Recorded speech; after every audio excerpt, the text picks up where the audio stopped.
풍 작가님은 사랑을 좀 한마디로 하면 뭐라 생각하세요? 사랑이 뭐다? 사랑이 뭐인 것 같아요? 사랑은 야스다. 그러니까 그렇게 생각하잖아요 보통. 아 농담이에요. 야, 날 경멸의 눈빛으로 말해. 오늘은 정지우 작가님이자 변호사님과 함께 김포의 고민상담소를 함께 해보도록 하겠습니다.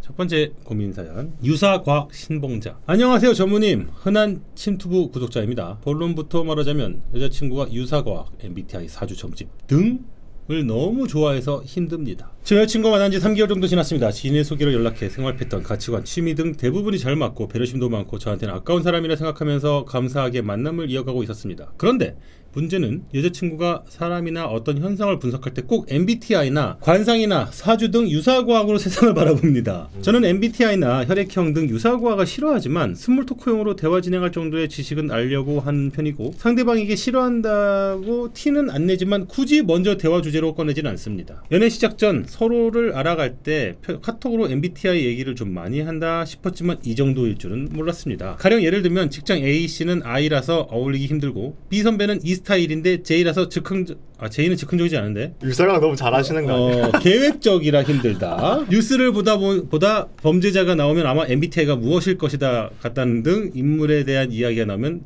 MBTI부터 나옵니다. 그래도 MBTI 같은 경우는 저랑 생각이 조금 다른 정도라면 진짜 문제는 여자친구는 친구들 점집을 다니는데 한 번 갈 때 복채로 적게는 5만원, 많게는 10만원 넘게 낸다는 얘기를 듣고 너무 충격받았습니다. 저도 지난 연애에 재미로 1, 2만원 정도 커플 타로나 사주를 본 적은 있지만 한두 달 간격으로 5만원 내는 점집은 제 경제관념이랑 너무 다르다 싶더라고요. 물론 자기 돈 자기가 쓰는 거지만 저는 점집에 돈을 내는 행위 자체를 이해할 수가 없어 힘듭니다. 저는 30대 초반이고 여자친구는 20대 후반인데 이 부분을 잘 조율할 수 있을까요? 어떻게 생각하십니까? 사실 저도 20대 때 오컬트에 대한 관심이 상당히 많았습니다.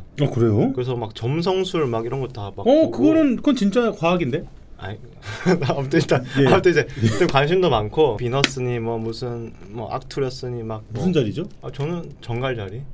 역시 그럴 줄 알았어요. 아니 그런 건 별로 중요하지 않아요. 알겠어요. 그런데 관심이 되게 많았었어요 20대 때.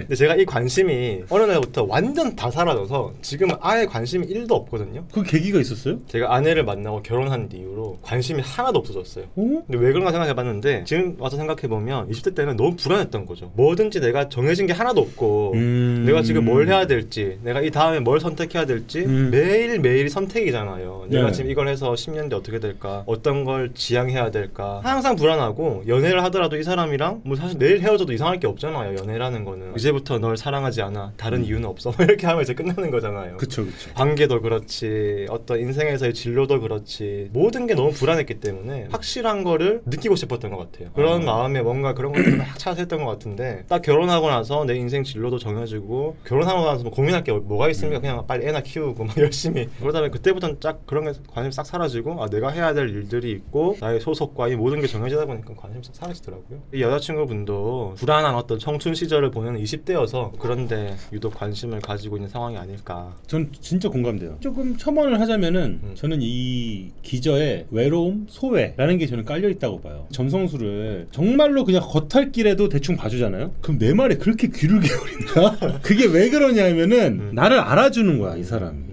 뭔가 힐링받는 기분이 들어요. 사실 그거지 무슨 이걸로 엄청난 뭐 통찰을 얻겠다 이런 거라기보다는 약간 그런 느낌인 것 같아요. 게다가 또 그런 공감이나 이런 걸 되게 받고 싶고, 사실 수다를 떠는 게 그런 게 목적이잖아요.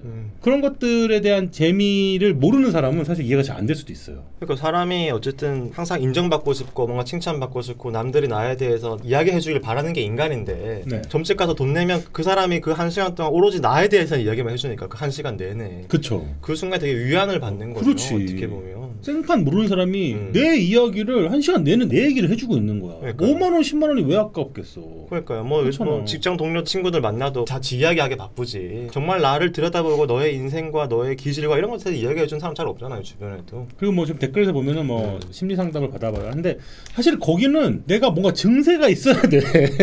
그게 없는데 왜 가? 캐주얼하게 그냥 갈 수가 있잖아요, 점집이나 이런 데는. 그래서 그런 생각도 들어요. 심리 상담, 점집, 때론 교회 다 비슷비슷한 면이 있는데 하는데 이것이 약간 글쓰기로 저는 해결되는 경우를 너무 많이 봤어요. 글쓰기야말로 자기 이야기를 쫙 쓰잖아요. 남들이 그걸 또 봐줘요. 그러니까 이게 되게 심리 상담적인 효과가 되게 많아요. 와, 맞네. 사람이 자기 이야기를 할 때 두뇌에서 쾌감 회로가 확 돈대요. 내 이야기를 할 때 제일 즐겁대요, 사람은. 근데 생각해보면 사람들이 다 자기 이야기 엄청 쓰고 다니고 있어요. 예를 들어서 온라인 뭐 익명 게시판 다 자기 생각, 자기 이야기 막. 그러네요. 예를 들면 어떤 기사가 있어. 거기에 그 댓글을 본 내 이야기 쓰고 있죠. 나 알아달라 이거. 내가 쓴 거에 좋아요 눌러달라 이거죠. 다들 관심을 바라고 자기 이야기를 들어주길 바라고, 그게 인간의 근본적인 욕망이죠.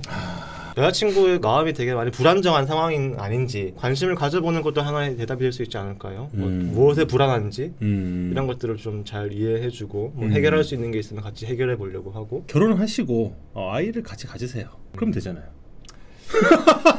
그럼 뭐 이런 거 찾아다닐 시간도 없어요. 그러니까 네. 점집에 10만 원 들고 갈 시간에 그 10만 원으로 뭔가 플렉스를 하든지 아이 기저귀를 하든지 해야지. 그치. 맞아. 저도 그러면 이제 관심이 없어졌더라고. 네, 관심이 없어요. 첫 번째 고민 너무 좋은데요. 되게 에세이처럼 고민을 보내시네요. 쓰신 오래 걸리셨겠어요. 또 이제 글을 또 보시는구나. 다음 사연 보겠습니다. 주제 만족하는 방법 혹시 좀 읽어주시겠어요? 안녕하세요. 저는 2023년에 삼수. 또 삼수하면 김풍 작가님. 삼수를 하게 된 21살의 삼수생입니다. 고3 현역 당시에 합격한 학교가 있으나 여러 이유상으로 재수를 결심하고 휴학 후 독학으로 공부하다가 결국 실패를 맛보고 삼수라는 결정을 하게 되었습니다. 제가 고민인 점은 지나친 학력 콤플렉스인데 친구나 주변인들이 이름을 들으면 오할 만한 학교에 다니거나 N수를 통해 합격했다는 소식이 들리면 상당히 우울해진다는 점이 고민입니다. 실제로 그 사람과 만나면 제가 상당히 위축되고 의도하지 않았지만 자존감이 떨어진 모습도 보이게 됩니다. 삼수생이라는 상황이 부정적 감정을 배가 되게 함. 그들은 저보다 훨씬 열심히 살았고 그 결과가 당연히 따라온 것 뿐인데 그들을 부러워하는 것도 아니고 제 자신이 싫어지는 것도 아닌데 그 복잡한 감정을 간단히 요약하자면 그냥 멘탈이 완전히 나가버리게 됩니다. 저는 제 주제를 알고 있어서 목표치가 높지 않습니다. 그리고 저의 목표치는 누군가에겐 아무것도 아닐 수도 있고 어쩌면 이미 그것을 뛰어넘었을지도 모릅니다. 제가 만약 목표를 이루어서 원하는 학교에 입학하게 되어 잠시는 만족할지 몰라도 또 언젠가 저보다 위의 사람을 맞닥뜨리게 되면 목표 달성에 2번 실패한 징과 같은 감정을 느끼게 될 것 같아요. 약간 문장이 기네요. 약간 더 잘라서 쓰시면 더 좋겠네요. 역시 작가님이다 보니까 이런 부분도 예민하게 보십니다. 저에게는 평생 반복될 스트레스입니다. 제 수준에 만족하고 행복하려면 마음가짐을 어떻게 해야 할까요? 어릴 때부터 부정적 마인드만 가지고 살아서 만족, 행복이라는 것을 잘 느껴본 적이 없는데 그게 20년간 쌓이니까 너무 힘들어져서 좀 덜어내고 남과 비교하지 않으며 나만의 행복을 찾고 싶다는 생각이 듭니다. 이게 좀 호흡이 좀 가빠지죠. 문제가 기니까. 멀쩡하게 학원비 벌면서 살다가 어릴 적 친구가 명문대 합격했다는 소식들을 계속해서 접하니 또 마음이 옹졸해지고 불행하다고 느껴서 주절주절 남겨봅니다. 행복하고 싶어요. 바로 들어가시잖아요, 대학. 그죠? 저는 그랬었죠. 그런 사람들은 모릅니다. 이 삼수라는 거는 선택이거든요. 이 선택이 자발성도 들어가긴 하지만 타발성도 그 안에 들어가죠. 마치 내가 원해서 한 것처럼 보이지만서도 이거 아니면 답이 없는 것 같고 구석으로 몰리는 느낌인데 이게 되게 기분이 이상합니다. 재수 때는 잘 몰라 또. 재수하면 되겠지 뭐 하지만 한 번 더 한다고 될까?에 대한 그 막연한 공포감이 있어요. 수능 시험장을 들어갈 때 그 쫄림이 있잖아요. 마치 전쟁터에 나가는 전사처럼 그거를 한 번, 두 번 겪는데 세 번도 겪는다? 너무 스트레스야 솔직히 그게. 게다가 또 지금 자꾸 남하고 비교를 본인이 하시는 것 같아요. PTSD까지는 아니지만 나한테 자꾸만 이게 연상되는 거죠. 괴로우신 상황인 것 같아요. 비교하면서 느끼는 어떤 불행감, 네. 실패해서 오는 불행감, 이것에 대해서 말씀하고 계시고 행복하고 싶다고 말씀하시고 계시잖아요. 네. 근데 이 비교라는 게 정말 끝이 없더라고요. 특히 우리나라 사회가 이 비교가 너무 심한 것 같아요. 저는 뭘 많이 느끼냐면 제가 지금 이제 아이가 태어났잖아요. 네. 아이가 태어나게 되면 자연스럽게 아이 부모들이나 학부모들이나 이 주변 사람들이 어떻게 살아가는지를 접할 수밖에 없어요. 부모들 간에 뭐 끊임없는 미묘한 비교들, 아이한테 누가 더 잘해주느냐, 뭐 누군 영어 유치원 보내고 더 좋은 학원으로 이사를 가고, 비교가 진짜 평생 끝이 없겠다는 생각이 들어요. 대한민국 사회에서 맞아요. 살아가는 이상. 근데 이거를 물론 우리가 초엘리트, 초상류층에 대해서 그 비교의 핵심으로 들어가서 정말 상위 0.1%까지 올라가면 전 모르겠어요. 그럴 게 아니라면 어느 순간에는 자기 스스로 차단벽을 내릴 필요가 있는 것 같아요. 내가 이 점에서는 더 이상 이 비교의 개미지옥에 들어가지 않겠다라는 그걸 내리지 않으면 이거는 죽을 때까지 끝이 없을 것 같은데요. 머리로는 다 알아. 끊어야 된다라는 걸 알면서도 이게 자꾸만 되는 거야. 비교를 자꾸만 하게 되고 쉽지 않아요. 계속 그렇게 살아왔잖아. 당연히 안 좋은 거 알고 하면 안 되는 거 알면서도 이 비교를 계속 하게 되는 어떤 이 기저에는 뭐가 있을까? 인간의 본능도 있겠지만 우리나라 사회가 좀 유독 심한 것도 있는 것 같아요. 열패감이 드는 느낌이 지금 드시는 것 같아요. 저도 그게 있었거든요. 삼수할 때는 그게 생겨. 솔직히 그거 없으면은 사수 오수까지도 하게 되긴 하는데 대부분 생겨요. 특히나. 근데 그게 진짜 나중에 되면은 다양분이 되긴 되더라고요. 내가 진짜 힘들거나 소외받았거나 나 혼자만 뭐가 딱 도태됐어요. 그러면은 삼수했을 때 아직까지도 그게 떡잎이 아직까지도 양분을 쥐고 있더라고. 그때만 하겠냐 그래도. 이 사연을 보내신 분은 지금이야 이제 삼수를 하고 계시고 하니까 거기서 벗어나긴 힘들 수 있어요. 힘들 수 있는데 계속 그렇게 살 수는 없거든요. 맨날 비교를 살진 않잖아요. 그러니까 약간 계단식 비교를 하게 되는 것 같아. 그 위로 올라갈 때 그때 비교군들이 나타나. 그러다 다시 평탄화가 되면은 그때는 친구들이 되게 많아져. 다 친구야. 다 동료같이 돼. 그래서 그 평탄화가 될 때 저는 그때의 그 마인드 셋업을 해야 된다고 봐요. 가장 좋은 거는 정말 친한 친구들, 언제든지 주변에서 같이 나의 이런 고민을 같이 이야기하고 수다 떨 수 있는, 편하게 만날 수 있는 친구들이 나는 너무너무 중요한 것 같아요. 그게 없으면은 적들밖에 없거든. 비교라는 게 사실 다양한 기준들이 있잖아요. 모든 기준에서 비교 우위를 가질 수는 없거든요. 삼수라는 것은 이를테면 비교 기준이 있다고 했을 때 대표적인 게 나이에 문제가 있을 것 같아요. 돈의 기준이 있을 수 있고, 근데 그 모든 기준에서 우리가 다 1등을 할 수는 없거든요. 그래서 어떤 기준들은 사실 버려야 돼요. 저 같은 경우에는 변호사들 중에서도 정말 대형 로펌에서 돈 엄청 많이 버는 변호사들이 있어요. 네네. 변호사들 안에서도 그 사람들과는 스스로 별로 비교하지 않아요. 어떤 데서도 비교를 할 수도 있고, 예를 들어서 내가 요즘에 이제 운동을 시작했으니까 난 30대 나이 이 정도 몸을 가지고 있는 것이 좀 부끄럽다. 비교해서 조금 더 좋은 몸을 가지게 되자. 이런 쪽에서는 또 비교를 하는 거죠. 그런 그쵸. 식으로 자기가 이제 무엇은 비교하고 무엇은 비교하지 않을지를 선택해야 되고, 이게 진짜 중요한 것 같아요. 인생에서 다 비교하면 엄청 스트레스를 받겠죠. 비교 대상에서 좀 빼놓고 나는 또 다른 삶 사는 거죠. 내가 내 삶에서 어떤 비교 대상을 선택할 것인가, 이게 좀 핵심이다. 특히 뭐 삼수에서 뭐 두세 살 인생에서 한두 살 늦는 거는 지나가 보면 아무것도 아닐 수도 있는데 그 당시에는 굉장히 괴로울 수 있겠지만 이 기준 같은 걸 좀 내려놓는 거, 이런 것도 하나의 방법일 수 있지 않을까요? 글 쓰신 분의 이제 글을 보면서 마음에 약간 좀 특수성이 좀 있으신 것 같기는 해요. 목표치가 높지 않다고 분명히 얘기했어요. 그러면 이 고민을 할 필요가 없거든요. 그렇잖아. 사실은 목표치가 있는데 자기가 그 정도가 안 되기 때문에 만족을 해라는 걸 스스로가 자꾸 생각을 하는 거지. 모순이 좀 있는 거야. 스스로에 대한 모순이. 그 부분에 대한 것도 본인을 더 괴롭히는 부분도 있는 것 같아. 사실 사람은 다 자기를 100% 알기 힘들어요. 스스로 난 이 정도 만족한다고 했다가 또 달라지기도 하고. 그게 뭐 나쁘다는 게 아니라 어쨌든 최선을 다 한다라는 건 되게 중요합니다. 왜냐면 인생을 살면서 최선을 다 해보지 않고 사는 것도 주어진 인생에 좀 배신하는 것 같아. 만족하고 사는 것도 되게 중요하기도 하죠. 근데 최선을 안 했는데 만족한다, 모순이 빠질 수밖에 없거든요. 최선을 다 했는데도 야, 난 안 된다 도저히. 난 다 태웠어. 아, 이건 안 돼 라고 하면 사실은 많이 해소가 되거든요. 근데 내가 100%를 다 보여주면은 겁나는 거야. 내가 100이라는 걸 다 찍었을 때 또 내가 안 된다? 나는 진짜 패배장가라는 생각이 들까봐. 근데 진짜 100을 찍어보면은 오히려 되게 해소감이 들더라고요. 후회가 없죠. 지금 4월이잖아요. 지금부터 빡세게 할 필요 없는 거 아시죠? 삼수는 무조건 여름방학부터. 아, 그래요? 그럼요. 지금 한참 학원 애들은 지금 막 미친 듯이 공부합니다. 아직까지도 수능 떨어졌다는 거에 대한 그게 지금도 남아있거든. 3, 4월에 미친 듯이 공부해. 그다음 5월쯤 되잖아요. 슬슬 이제 힘이 빠져. 그리고 이제 반 애들 친해져. 맨날 놀러 가는 거야. 한강 가고 막 술 먹고 막 서울대공원 가자. 야, 오늘 학원 땡땡 치자. 그러다가 이제 갑자기 이제 여름방학 때 그러면 또 MT도 가요. 뭐 반 애들끼리. 아니, 근데 다 그런 거 맞아요? 몰라. 저는 다 그랬어요. 저는 그랬어요. 아무튼 이렇게 막 헤이헤이진다고. 힘을 앞에 줬다가 뒤에 힘 빠지는 거야. 그러다가 이제 한 여름쯤 지나고 가을쯤 되면 썸 탄다? 아니, 너무 본인의 경험을 일반화하시는 거 아니에요? 저는 썸을 안 탔어요. 같이 나중에 뭐 대학 가서 만나지 않는 둥 어쩌라는 둥 해놓고선 다 떨어져. 가장 안 좋은 거 둘 중에 하나만 붙어.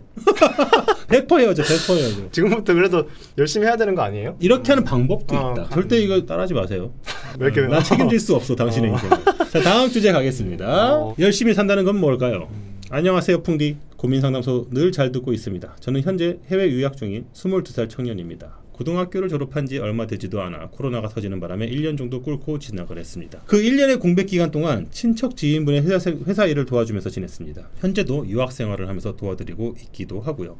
제 성격상 원래도 열정이 엄청 있는 편이 아니기도 했는데 회사를 다닌 이후부터는 더더욱 열정이 없어지더군요. 흔히 말해 번아웃이라고 하는 것 같은데 저는 잘 모르겠습니다. 제 생각엔 저는 그렇게 열심히 사는 것도 아닌 것 같은데 말이죠. 하루 일과가 학교 과제, 회사 일, 게임 이 4개로 끝인데 말입니다. 웃긴 건 한 10일 정도 1일도 과제도 없었던 적이 있었는데 그때만큼 불편하고 찝찝한 날이 없었습니다. 오히려 불안함을 느꼈었습니다. 그러면서 열심히 산다라는 말의 정의가 문득 궁금해지더군요. 저희 아버지께서 워커홀릭이라 그 정도로 살지 않으면 열심히 산다의 축도 못 끼는 것 같다는 생각도 들고요. 새벽 4시에 일어나셔서 영어 공부 후에 하루 종일 회사 일을 하십니다. 와, 부지런하시네요. 확실한 건 제가 느끼기엔 저는 열심히 사는 편은 아니라고 생각된다는 것입니다. 그런데 남들 눈에는 제가 열심히 산다고 하더군요. 그래서 제가 저로서 만족을 못하는 것인지 뭔지 잘 모르겠습니다만 적어도 저보다 경험이 많으신 풍디님의 의견을 듣고 싶어서 여쭤봅니다. 열심히 산다는 건 뭘까요? 열심히 산다는 거에 대한 개념. 지금 이분이 뭐 고민이 있다라는 것보다도 루틴이 이미 잡혔잖아요. 루틴의 삶으로 지금 계속 연속성을 갖고 가고 있어요. 근데 이제 하다 보면 어느 순간 이게 맞는 건가? 학교 과제 일 게임, 학교 과제 일 게임 이것만 매일매일 한다는 거죠. 그렇죠. 연애는 안 하나? 그러게 저도 딱 그 생각이 드는데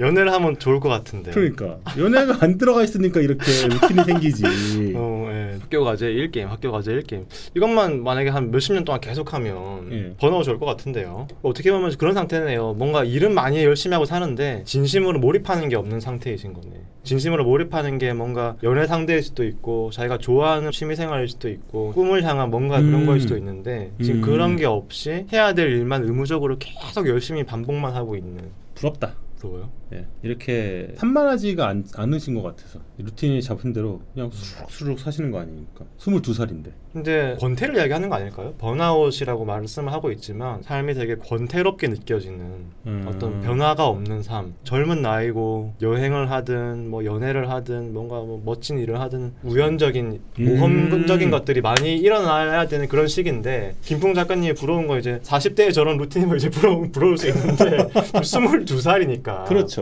루틴이라는 것 자체는 사실 좋다고 보긴 하거든요. 근데 루틴이라는 것이 익숙해지면은 우연성이라는 게 배제가 되잖아요. 근데 우리는 사실 지금까지 살면서 저도 여기에 있는 거 뭐 정규 작가님도 마찬가지지만 수많은 우연 속에서 온 거거든요. 지금 22살이신데 루틴을 다양한 그리고 안 해봤던 거, 안 가봤던 길 저는 약간 이런 것들이 중요한 부분인 것 같긴 합니다. 20대에 특히 허용되는 그런 분위기라는 게 좀 있잖아요. 예, 우리가 뭐 40, 50대 돼서 뭔가 새로운 걸 하는 것보다 예. 20대에 뭔가를 했을 때 좀 실패도 해보고 모험도 해보고 뭔가 우연을 만날 가능성 같은 것들이 많아지는데 지금 뭐 열심히 산다는 게 뭘까요? 라고 하지만 아까 김풍 작가님 말씀하신 것처럼 굳이 열심히 산다는 것 자체에 고민하지 않더라도 정말 내가 온 마음을 다해서 몰입할 수 있는 뭔가들을 이렇게 우연히 만날 수 있잖아요. 그렇죠, 그렇죠. 네, 그런 경험들이 정말 값진 경험이 될 수 있지 않을까. 저는 좀 연애를 했으면 좋겠어요. 연애하잖아요? 저 루틴 100% 깨집니다.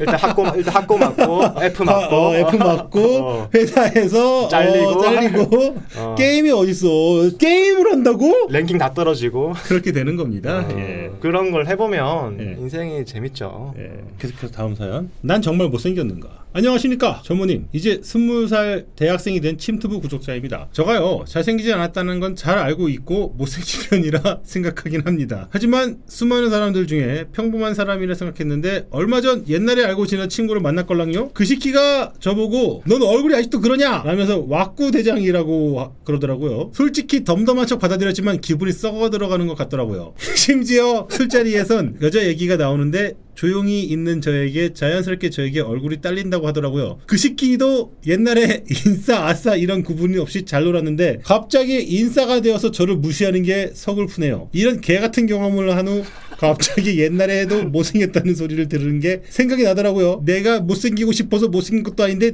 이런 무시를 받아야 하나 화가 납니다. 딱 평범하게만 생기고 싶은 나. 전부님 어떻게 하면 좋을까요? 근데 진짜 못생긴 사람한테는 네. 친구들이 못생겼다고 얘기 안 해요. 못해요? 그렇지 않아요? 네. 왜요? 그렇잖아요. 맞아요.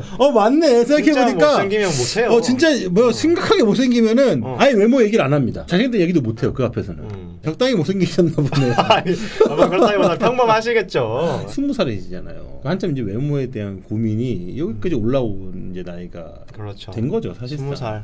외형이라고 표현을 하겠습니다. 외형이 중요한 부분이긴 합니다. 근데 외모는 외형의 일부다. 외형은 외모가 좀 딸려도 외형을 꾸밀 수가 있다. 학습과 노력으로 충분히 커버가 가능하다. 스타일을 만드는 거니까. 그런데 가는 길을 좀 다르게 가야 되는 거죠. 하다못해 안경테만 바꿔도 외형이 달라 보이거든요. 외국에 막 패션 쪽 하시는 분들 있잖아요. 그런 분들 보면은 너무 뭔가 차림새나 이런 스타일리시한 거야. 스타일리시. 표정도 되게 자신감 있어. 외모에 대해서는 이미 뭐 논외야. 이런 듯한 표정을 짓고 계신단 말이에요. 그런 거가 사실 이제 20살일 때 이렇게 한다면 사실 쉽진 않아요. 쉽진 않지만 그런 것들은 점차 이제 그런 식으로 본인이 방향을 잡게 돼. 지금 이분은 그런 거에 대해서 약간 자각을 하는 것 같거든요. 좋은 증상이라고 봐요. 왜냐면 이런 자각이 없잖아요. 그러면 진짜 그냥 못생긴 아저씨가 되는 경우가 많아요. 못생기고 못나고 그냥 쌩아재. 이런 부분에 좀 신경을 쓰시고 하면은 김풍 작가 같은 아저씨가 될 수 있다. 저는 아니고 아저씨가 되면 다 못생겨지거든요.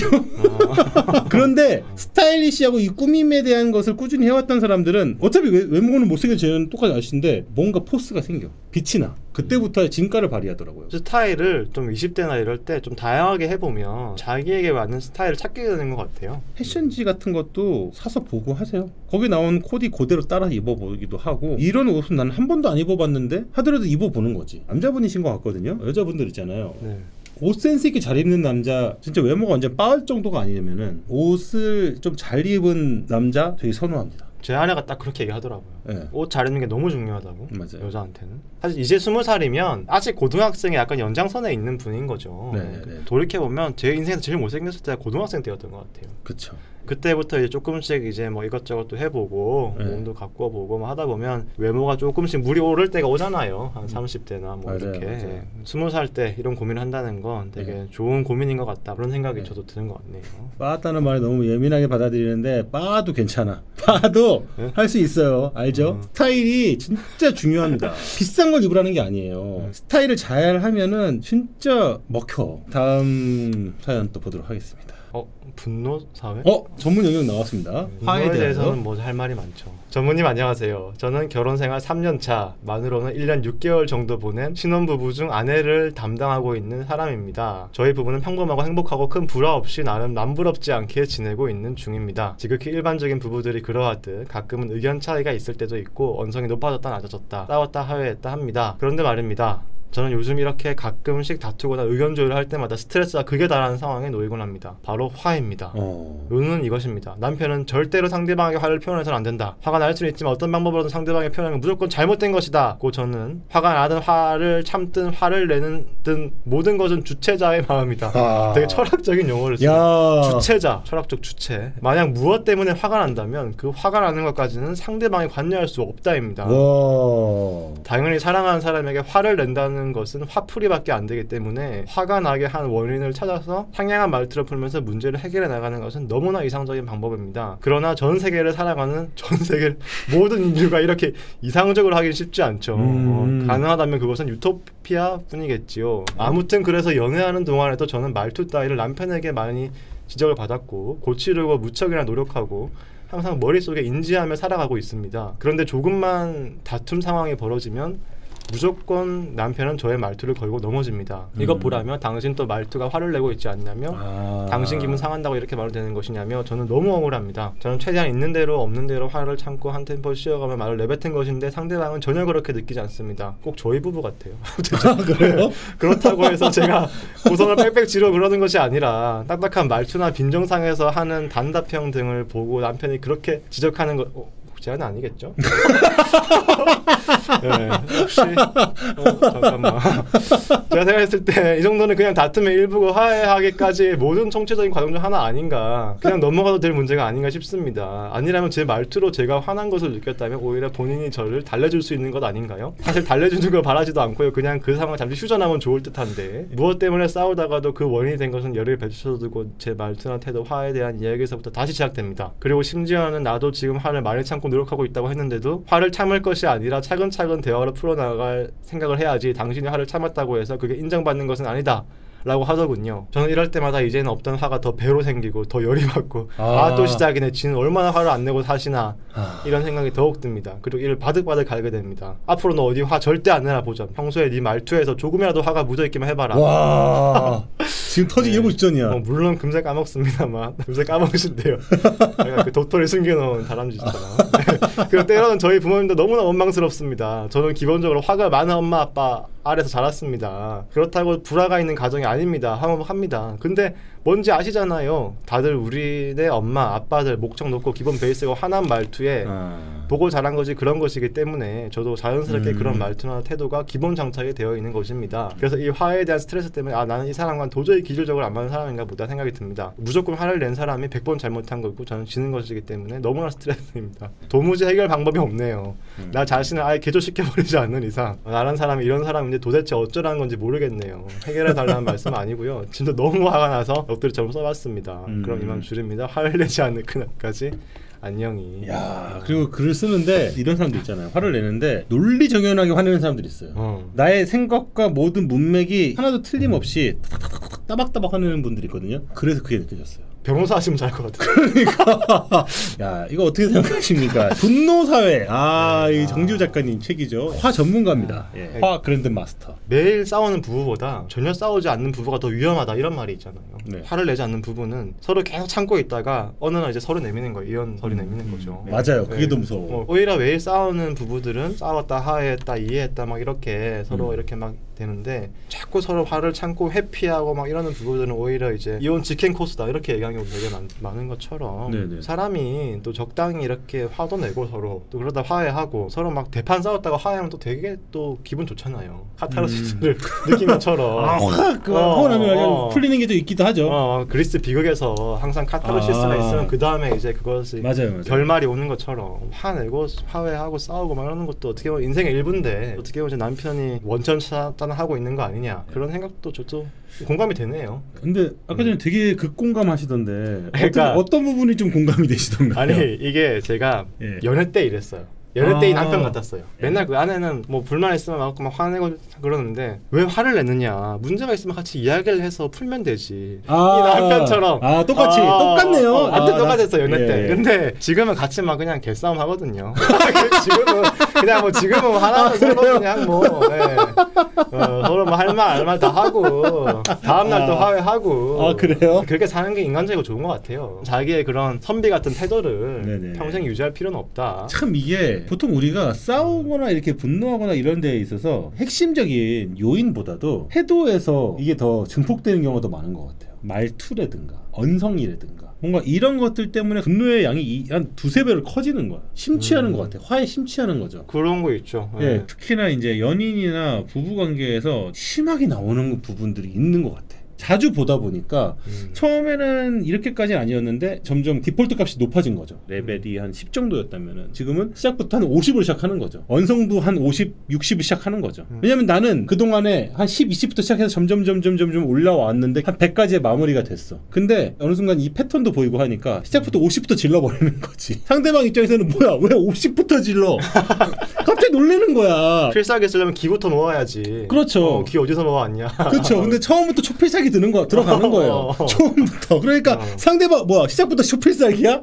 상대방 깜짝 놀라는 거야. 왜 시작부터 이렇게 센 화를 내냐. 똑같은 어떤 사건에 대해서 처음에는 똑같은 이 정도의 그 화에 대해서 감정이 비슷했기 때문에 마무리가 이렇게 올라가서 여기서 마무리 그래 내가 잘못했다 화해하자가 되는데 이 똑같은 게 또 벌어졌어. 그럼 앞에와 똑같은 화를 내면 이 정도 에너지를 써야 되잖아. 이 정도 에너지 썼으니까 여기서 끝이 났어? 좋아 이 정도 시작하자. 빨리 끝낼 수 있겠지?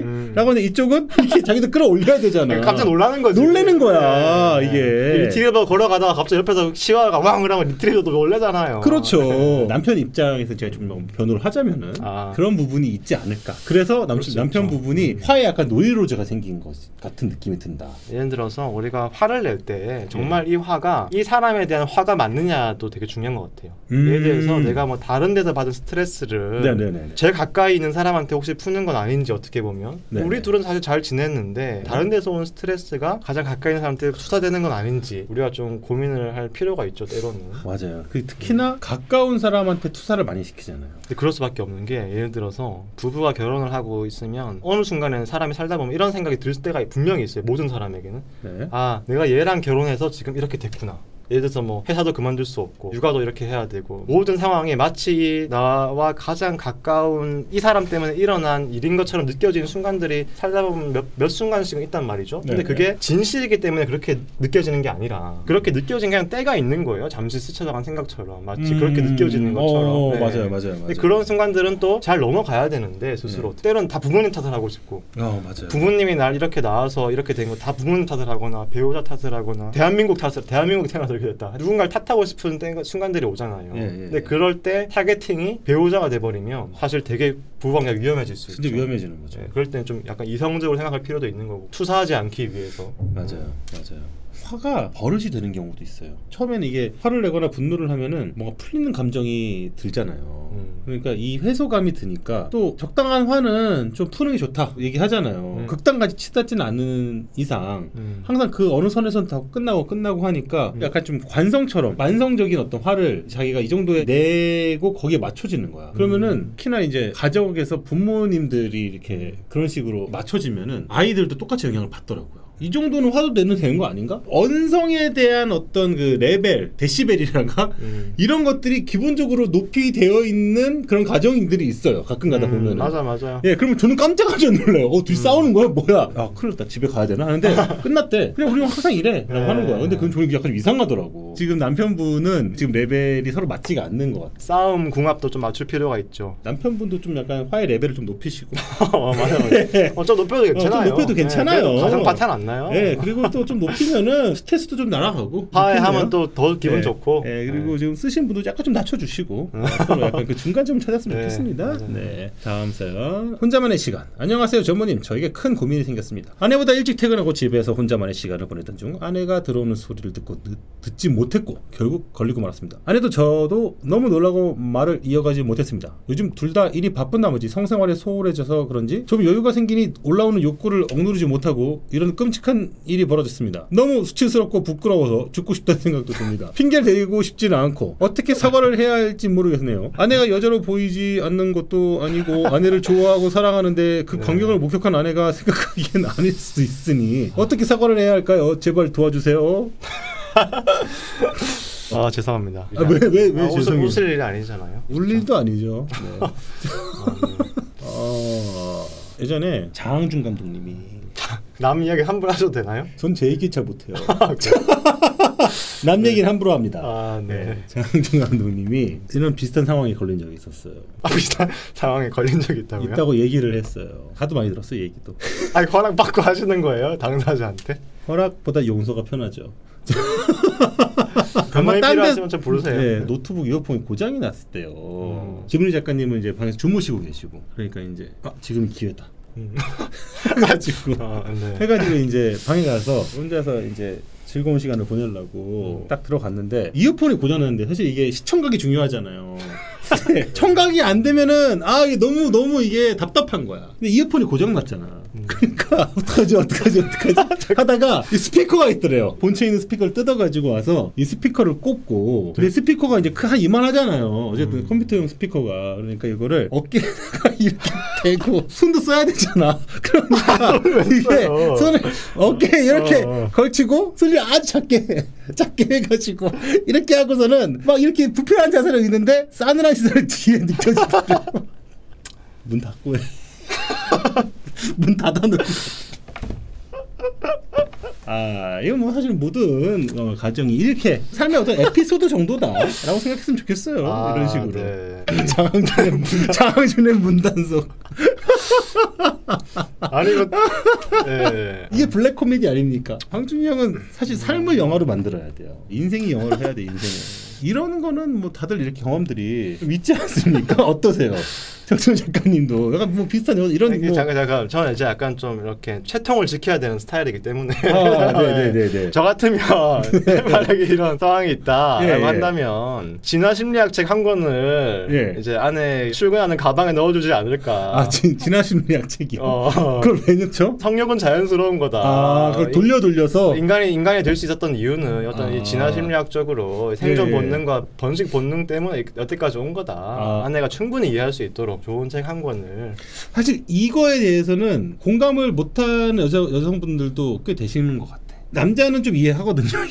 아내 사랑하고 그럼요. 아내가 싫어서 그런 것도 아니고 아내가 뭐 성적으로 매력이 없어서도 아니야. 근데 혹시 이게 스포일러가 될 수도 있는데 요즘에 성난 사람들이랑 넷플릭스 드라마 예예 저 보고 있습니다. 저는 그 드라마를 보면서 딱 이 말이 떠올랐어요. 제가 메모까지 해놨는데 어떤 말이 떠올랐냐면 사람들은 다들 멀쩡한 척하며 살고 있지만 한꺼풀 벗겨보면 다들 좀 맛이 간 구석이 하나씩 있다. 비정상적으로 보이는 구석들 다 하나씩 있다. 누구나 다 좀 이렇게 비정상적이거나 이건 비정상적인 것도 아니고 심지어 이거 그렇죠. 예, 좀 뭔가 부끄러운 부분들이 다 하나씩 있기 마련이다. 네네네. 사실 부부 생활을 해나가는 과정은 인간을 이해하는 과정이기도 해요.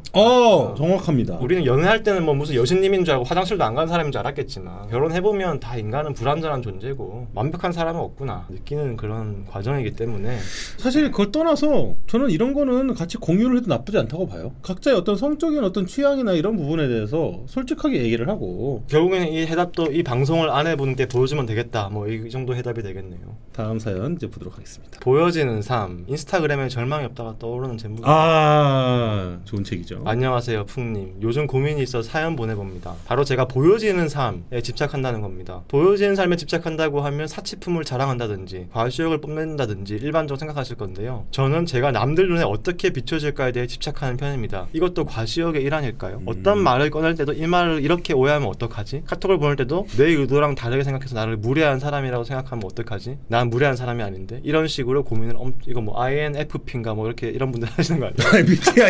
MBTI 되게 너무 잘하세요. 내가 생각하는 나의 모습이 있는데 남들이 그런 나의 모습을 잘 못 볼까봐 두려워요. 그래서 문자 하나 말 하나에도 저렇게 신경을 쓰게 되고 스트레스만 쌓여갑니다. 남 시선을 신경 쓰지 말아라. 너가 너의 삶의 주체이다라는 조언도 많이 들어봤죠. 하지만 저는 내가 살아가는 데 있어 남들에게 좋은 평가를 받지 못하면 의미가 없는 삶이라는 생각이 자꾸 들어요. 인정받고 싶은 욕구가 점점 인정받지 못하면 어떡하지라는 두려움으로 변해갑니다. 풍님도 매체에 드러나는 분으로서 남들의 평가에 가장 노출되실 건데 풍님은 남들의 평가와 인정, 보여지는 나의 모습에 대해 어떻게 생각하시는지 궁금합니다. 또 이런 남의 시선과 인정에 대한 집착을 어떻게 하며 버릴 수 있을지 고민입니다. 저는 뭐 너무 공감하죠. 인정받고 싶다라는 그 욕구와 욕망이라는 거는 인간이 이게 없으면은 그것도 이상하다고 보거든요. 특히나 사회적 동물이고 우리는. 많은 철학자들이 인정받고 싶은 욕망이야말로 인간의 가장 본질적인 욕망이다. 김풍 작가님 좋아하시는 뭐 헤겔이라든지 인정투쟁으로 인류사를 설명을 했죠. 토대 욕망이라고 그러죠. 그거에 대해서는 이제 좋은데 이제 거기에 내가 사로잡혀 버리거나 모든 것을 이제 거기에다 댔을 때. 근데 요즘에 특히나 이게 심해진 것 같아요. SNS 때문에 내 시선으로 세상을 보는 게 아니라 타인의 시선 자꾸 나를 보는 거죠. 그거에 요즘에 좀 다들 사로잡혀 있는 것 같아.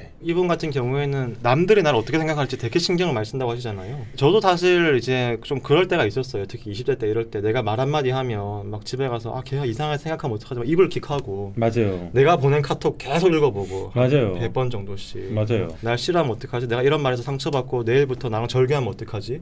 사실 지금도 가끔 그런 고민합니다. 김풍 작가님한테도 카톡 보내놓고 김 작가님 내일부터 나 안 본다 그러면 어떡하지? 그래요? 가끔씩 이제 그런 생각에 사로잡힐 때가 있어요. 채팅창에 참여하신 분들이 몇천 명이라고 하시는데 이 중에서 분명히 또 나를 이상하게 생각하는 사람도 당연히 한 10%는 되시겠죠. 어떻게 모든 사람 마음에 들 수가 있겠어요. 그렇죠. 저는 이제 살아가면서 좀 그런 생각을 많이 하게 된 것 같아요. 그래서 첫 번째로 생각보다 남들은 내가 한 말에 신경 쓸 만큼 여유가 없다.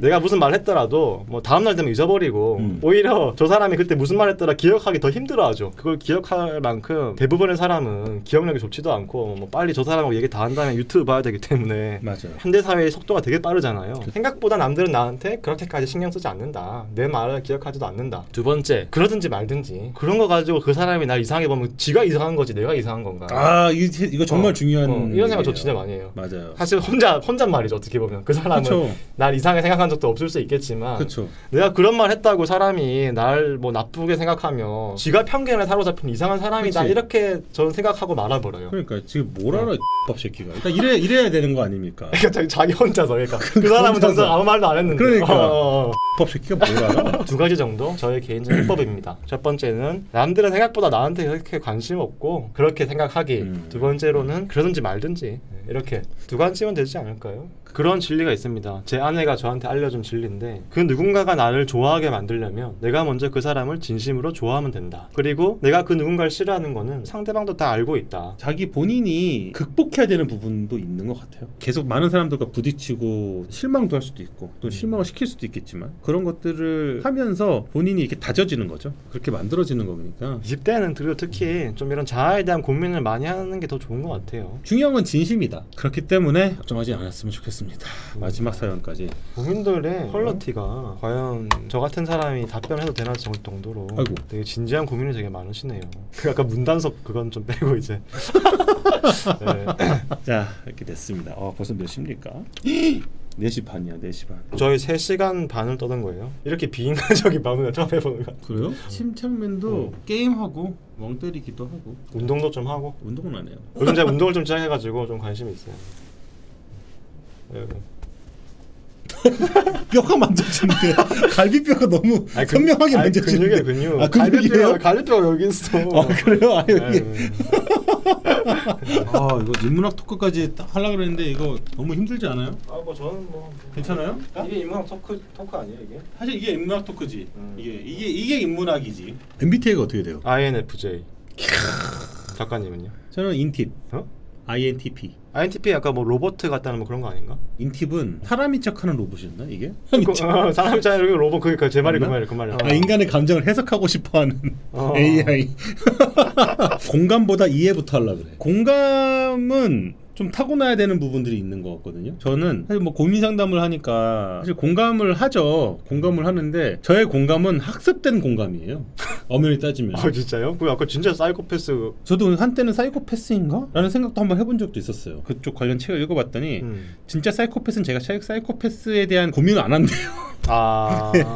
저는 어렸을 때 남들이 어떤 공감을 하거나 이런 부분이 좀 과하다고 생각을 했었던 것 같아요. 그럴 수 있지. 그리고 그게 전혀 득이 되지 않는다고 생각을 했던 것 같아요. 득이 되지 않는다. 공감을 하고 막 하는 것이 해결이 안 되는 거야. 이 공감을 하는 이 내에서 아무도 해결을 찾지 않고 공감만 하고 앉아 있는 거야. 그게 너무 답답했던 거야. 뭐 다정함도 학습이라 그러잖아요. 네. 공감도 그렇고 남성들은 10대 때 20대 이럴 때 막 경쟁적으로 게임하고 막 이러다 보면 사실 게임할 때 상대편한테 공감하면 안 되잖아요. 무조건 총으로 쏴 죽여야 되고. 그러니까 경쟁적인 어떤 그런 게임이나 이런 걸 많이 하다 보면 공감 능력을 학습하기보다는 싸워서 이기는 걸 좀 학습하는 면들이 좀 있잖아요. 여러 가지 면에서. 근데 그러다가 연애도 하고 이러다 보면 이제 이런 순간에는 공감을 해야 되는구나. 그냥 받아들여야 되고 이런 것도 좀 배우면서 커가는 것도 있는 것 같아요. 그쵸. 맞아요. 저희 아이가 이제 생겼잖아요. 이제서야 아이를 가진 부모들에 대해 공감을 하기 시작했어요. 저는 요즘에 영화를 보잖아요. 네. 남자 여자가 청춘들이 막 연애하잖아요. 네.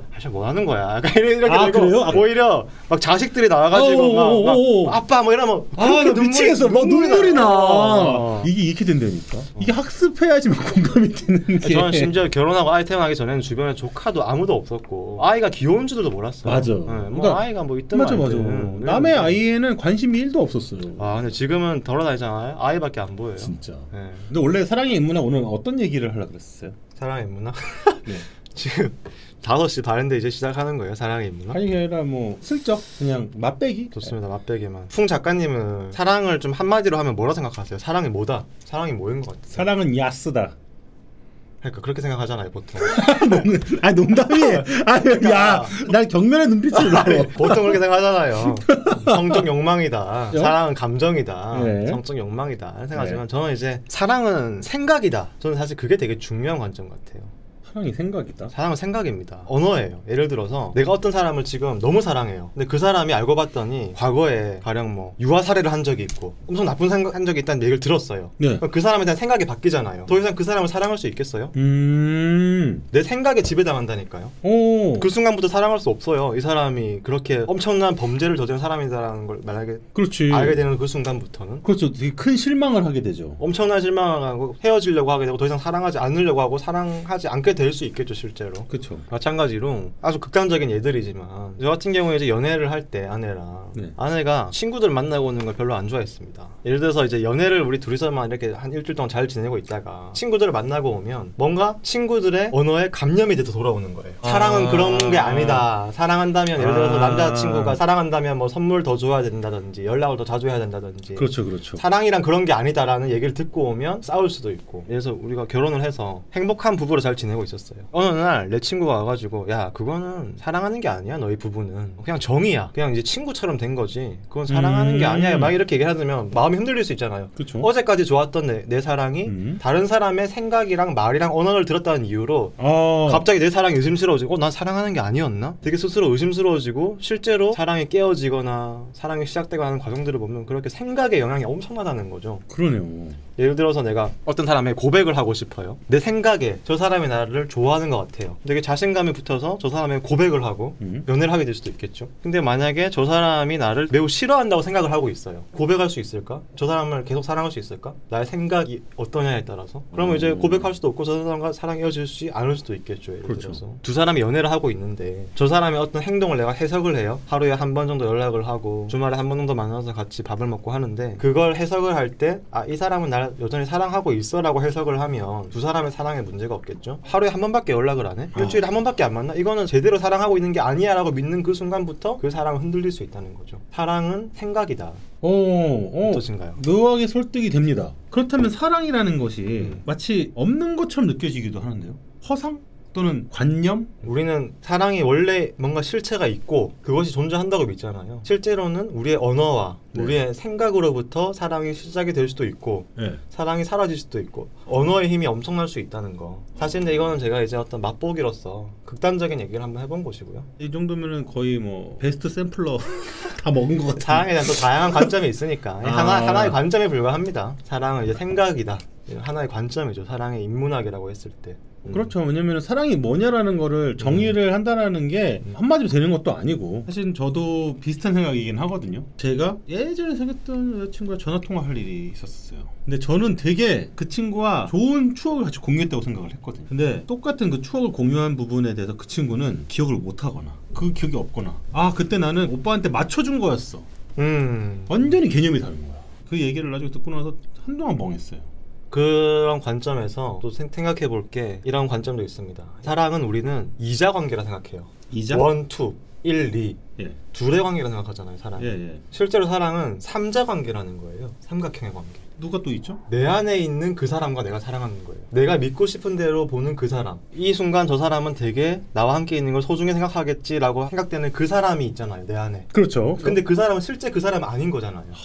그러니까 근데 사랑이라는 거는 나와 내 안에 있는 그 사람과 맺는 관계라는 거죠. 이 사람이 있긴 한데 삼각관계라는 거예요.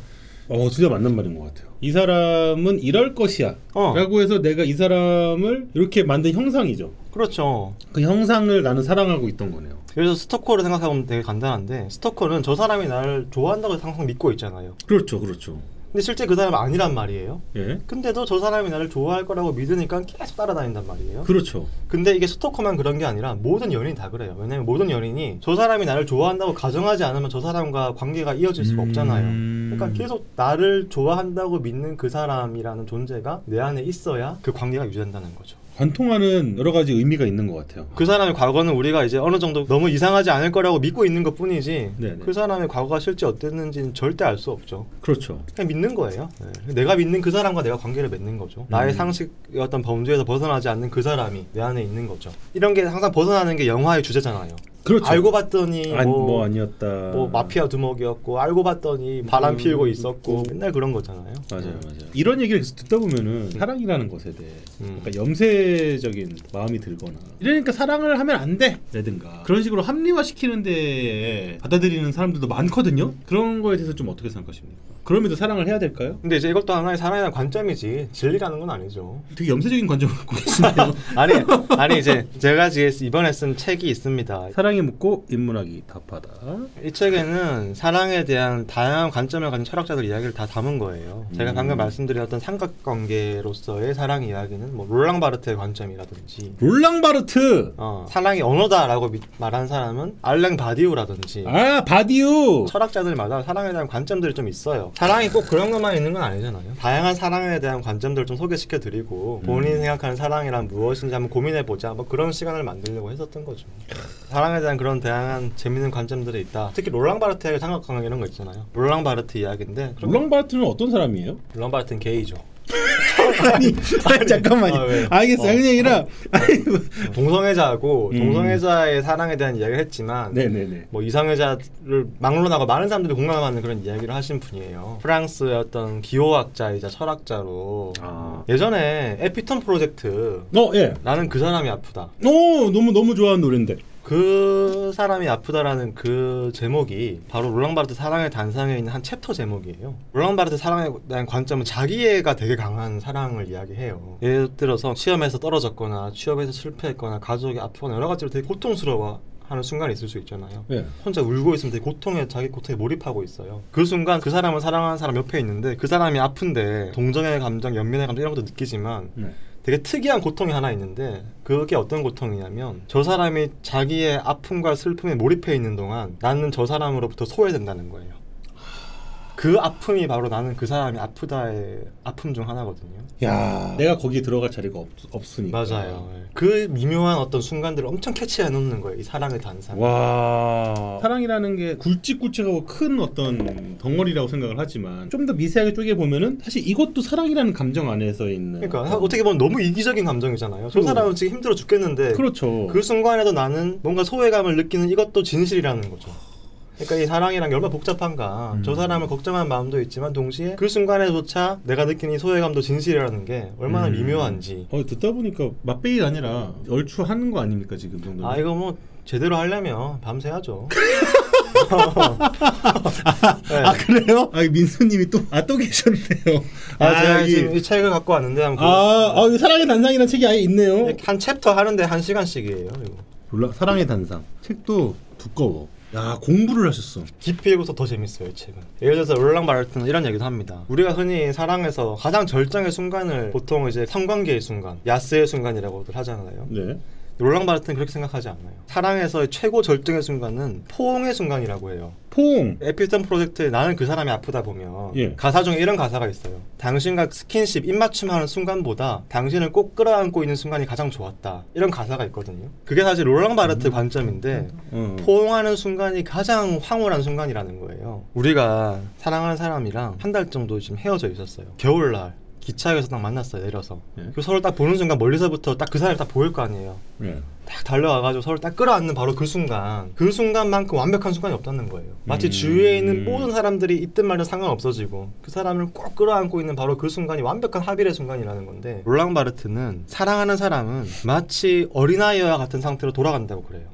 사랑에 막 깊이 빠져 있으면 너무 보고 싶잖아요. 그 보고 싶은 감정은 어디서 오는 거냐? 내가 마치 5살짜리 어린아이가 되었을 때 엄마를 기다리는 마음과 똑같다는 거예요. 아이들은 어릴 때 보면 이제 엄마와 자기와 잠시 떨어지는 거 못 견뎌서 막 화장실 쫓아가고 막 그러잖아요. 네네, 맞아요. 사랑에 빠진 사람은 마치 어린아이 같은 상태로 돌아가서 한시라도 떨어져 있어도 너무 보고 싶고 그 사랑을 포옹하는 바로 그 순간 완벽한 마치 어릴 적에 그 어머니에게 안겨있는 그 품에서와 같은 그런 황홀한 상태로 회귀한다. 그걸 바로 사랑에서 어떤 절정의 상태로 보고 있는 거거든요. 오히려 그래서 성관계 같은 거는 그런 황홀적인 상태를 깨트린다고 봐요. 욕망이 오히려 깨트리는 거죠, 사람을.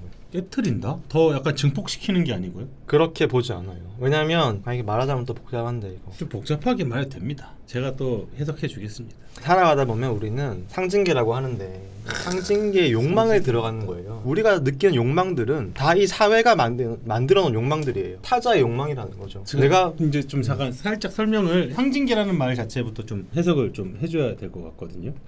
아, 이래서 복잡해지는구나. 그러니까 제가 얘기를 안 하려고 그랬어요. 왜냐면 끝이 없어요. 네. 적당히 하고 하는 게 나은 것 같아요. 알겠어요. 그리고 살아가다 보면 끊임없이 많은 욕망들이 생기잖아요. 네네네. 어른이 그렇죠. 되어가면서 네. 아파트도 얻고 싶고, 좋은 외제차 타고 싶고, 명품백 메고 싶고, 좋은 직장 얻고 싶고, 이 모든 게 네네네. 사회가 만들어놓은 욕망들을 따라가는 거.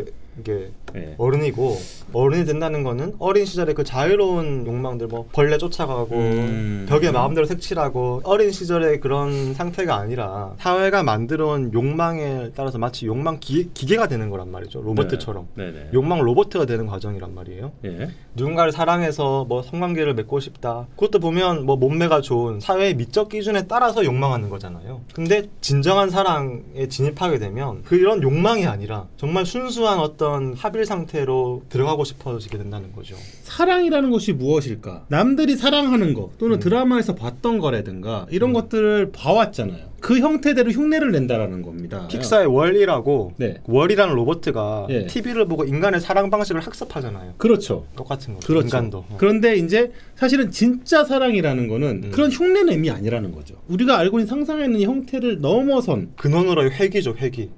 어린 시절에 그 완벽했던 충일감으로의 회귀. 그 상태로 회귀하고자 하는 그 완벽한 순간에 대한 갈망. 롤랑 바르트가 생각하는 사랑의 궁극적인 충일감의 순간. 이렇게 보는 거죠. 채팅창을 보니까 이런 의견들이 있었어요. 그 형태라는 것도 따지고 보면은 그런 게 먼저 있었으니까 사랑의 형태라는 거를 우리가 정의를 한 게 아니냐. 상징성 우리가 흉내낸다고 그러잖아요. 형태를. 순서는 그게 먼저가 아니냐. 그것이야말로 가장 거대한 대립이죠. 사랑은 인간에게 아주 자연스러운 형태로 원래 이렇기 때문에 이렇게 사랑하고 있는 것이냐, 네. 아니면 우리가 믿고 있는 이 사랑이라는 것은 예. 다 만들어진 거냐, 학습된 거냐, 뭐 일부 일처제, 문명에서의 사랑의 형태, 이 모든 것들은 조작된 거냐, 문명에 의해서. 이 두 가지 관점이 사랑에 대한 가장 커다란 대립이라고도 볼 수 있죠. 근데 특히 근데 이렇게 롤랑 바르트 같은 경우는 이런 구조주의자, 기호학자들은 사랑을 다 기호들로 보는 거예요. 아, 이제 오늘 너무 어렵다. 너무 깊어. 이거 어떻게 여러분 이해합니까? 아니, 저도 더 가면 제가 무슨 말하는지 몰라져요. 자, 기호와 기표와 기의라는 게 있습니다. 이걸 먼저 이해를 해야 되는데 나이키가 있어요. 나이키는 나이키 마크가 있죠. 이건 기호입니다.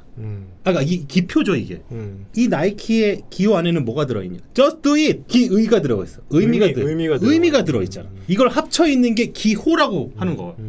맞죠? 사실 뭐 정말 극단적으로 얘기했을 때 현대 사회는 기표들밖에 없는 사회라는 거예요. 의미가 어디 있어요? 그냥 사람들이 그냥 그 기표를 욕망하니까 그게 그냥 욕망의 대상이 되는 거죠. 뭐 샤넬백 예를 들어서 뭐 그게 진짜 정말 미적으로 완벽해서 그렇죠. 욕망하는 게 아니라 그렇죠. 그냥 샤넬이라는 어떤 그냥 기표들밖에 없는 거예요. 그렇죠. 세상 모든 게. 우리가 뭐 유튜브에서 어떤 방송을 본다. 정말 진정으로 의미 있어서 보느냐? 그렇다기보다는 사람들이 다 좋아하니까 기표들의 어떤 유의로 돌아간다는 게 현대 소비 사회고. 그렇죠. 어떻게 보면 이제 사랑도 그런 식으로 소비되고 있다는 거죠. 뭐 예를 들어서 이 사람 내가 왜 사랑해? 유행하는 미적 기준을 가졌어. 요즘 뭐 유행하는 뭐 아이돌 누굴 닮았어. 그러니까 그냥 사랑하는 거예요. 기표에 대한 욕망인 거죠. 근데 진정한 사랑의 어떤 진입하게 되면 그걸 넘어선다는 거예요. 기표들에 대한 상징에 대한 욕망들을 걷어내고 순수해지고자 하는 게 진짜 사랑의 어떤 회귀 욕망 같은 거다, 일종의. 여기서 정해야 됩니다. 여기서 다음 시간에 좀 여기서 이제 이어가지고 아니면은 마무리가 좀 부족하다. 거기까지는 좀 했으면 좋겠다. 사실 끝은 없어요. 사랑 이야기, 철학 이야기는 우리가 여기서 뭐 끝낼 수 있다고 끝낼 수 있는 게 아니죠. 영원히 할 수 있어요, 사실은. 영원히요? 사랑에 대한 뭐 인문학, 사랑에 대한 철학, 뭐 이거는 플라톤 얘기만 몇 시간 할 수 있어요. 사랑민수님이네. 사랑민수. 아, 그래요? 그러면은 진짜 아쉽지만 포만감이 있다. 이런 얘기 처음 들어보는 것 같아요. 여기 시청자분들 다 되게 문학적이 되고 계신 것 같습니다. 오늘 여기서 좀 접는 게 좋을 것 같아요. 네. 아우, 뭐 오늘 좀 어떠셨어요, 같이? 저는 뭐 너무 재밌었어요. 왜냐하면 저도 뭐 이렇게 북토크나 강의나 이런 걸 하지만 이렇게 오랜 시간 동안 마음껏 이야기할 수 있다는 것 자체가 드물죠. 대부분 뭐 시간 제한, 뭐 1시간, 2시간 체면도 차리면서 이렇게 얘기해야 되고 여기서 편안하게 밥도 먹으면서 이제 좀 좋았어요. 먹방에 약간 좀 혐오 감정이 좀 이제 사라지셨나요? 저 혐오하지 않았어요. 몇 방을 혐오한 게 아니라 이제 어떤 사회 구조적으로 그럼 사회를 혐오한 건가요? 항상 사회에 대한 비판 의식을 갖고 살아가는 거예요. 사회에 대한 비판 의식. 그걸 놓으면 안 돼요. 사회에 대한 비판 의식이 결국 이제 우리 삶을 인간답게 유지시켜주는 핵심적인 마음의 힘이기 때문에 네네네. 그걸 이제 가지고 가면서 항상 살아가는 거죠. 알겠습니다. 들어가세요. 안녕. 네. 감사합니다. 네.